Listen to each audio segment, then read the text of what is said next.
Please join me in welcoming Dr. Shirley Davis.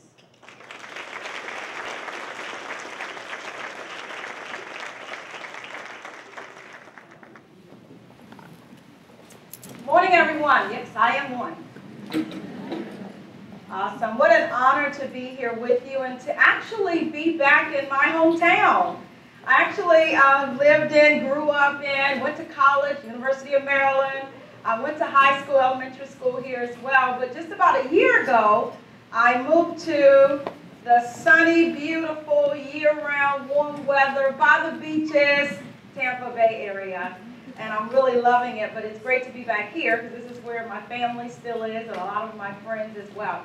So I'm honored to talk to you today about an important topic of what's happening in the global changing workforce and how so many companies are really having to shift and innovate and reinvent themselves because of some of the major disruptions that are happening in the global workforce.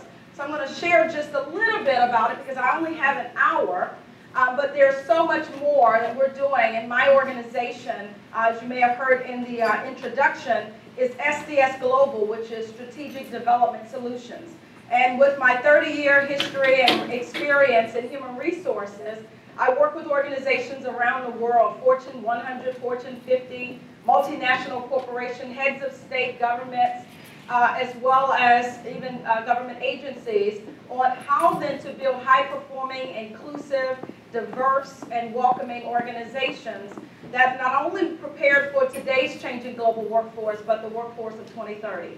So I'm going to share with you just a little bit of what actually is a full-day course and sometimes 2 days. So bear with me. I'm going to go through some stories, some statistics, some realities, as well as some strategies on what are some of the things that we have to face. First of all, I think we can all agree is that we are living in an era of disruption. You hear a lot of analysts and you hear economists coin this term. It's a business term. But if you are not a disruptor, you become disrupted, right? So if you are not really looking at how things are changing in the global workforce, in the marketplace, and what impacts they have inside of your workplaces, and even in our personal lives, if we don't become more proactive and aggressive in becoming a disruptor, we will get disrupted. Think about some of the companies that no longer exist who actually were a victim of being disrupted.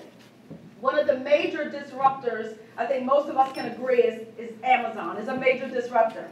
Because Amazon is putting so many companies out of business who did not anticipate the changes of the times.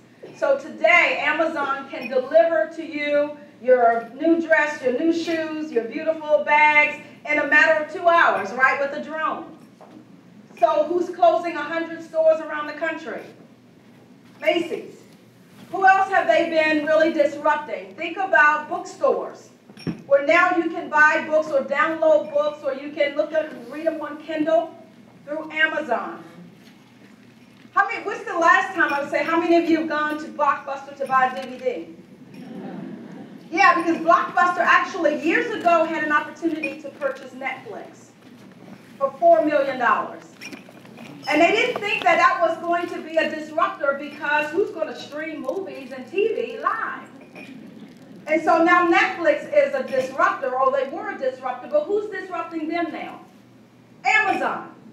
Right, so remember there was all these streaming live, and now you can go Facebook Live, and now who else is allowing live? Amazon. So Amazon is a major disruptor, along with so many other technology companies, where you have to really think about your business strategy, and not only that, how is that going to impact you in the future?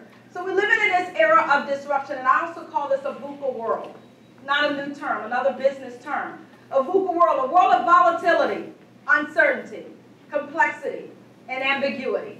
We talk a lot about that, the ever-changing world. Peter Drucker, who was a major management leadership guru, said we're living in the era of the 3 C's, where there's accelerated change, there's overwhelming complexity, and increased competition. So think about the demographics and how it's shifting globally. Everything today from religious diversity, now we've got so much of that coming into the workplace because people hold close to their personal values, their personal belief systems that are oftentimes tied to their religion or their faith, as well as their culture. People with disabilities. Research and studies tell us that around the world, that people with disabilities accounts for about 10% of the world's population. And it's continuing to grow as we become a graying society. When you think about others like LGBTQ, we now have 54 countries around the world that have anti-discrimination laws. And we know that that's a national part of our conversation now. And we're having some of those same issues and challenges even in our workplaces around benefits and policies and how do we have conversations around that issue of sexual orientation or sexual identity or who gets to use what bathroom or how do we make certain accommodations. As well as the fact that we are a virtual, mobile, and hyper-connected society. 40% now of workers are working part-time or either working virtually or mobilely. How many of you have workers that are not always right there in the workplace, that are virtual, that are mobile, and that are part-time? And that's an additional challenge. How do you keep them engaged? How do you continue to ensure you're able to manage performance and that they're able to stay connected?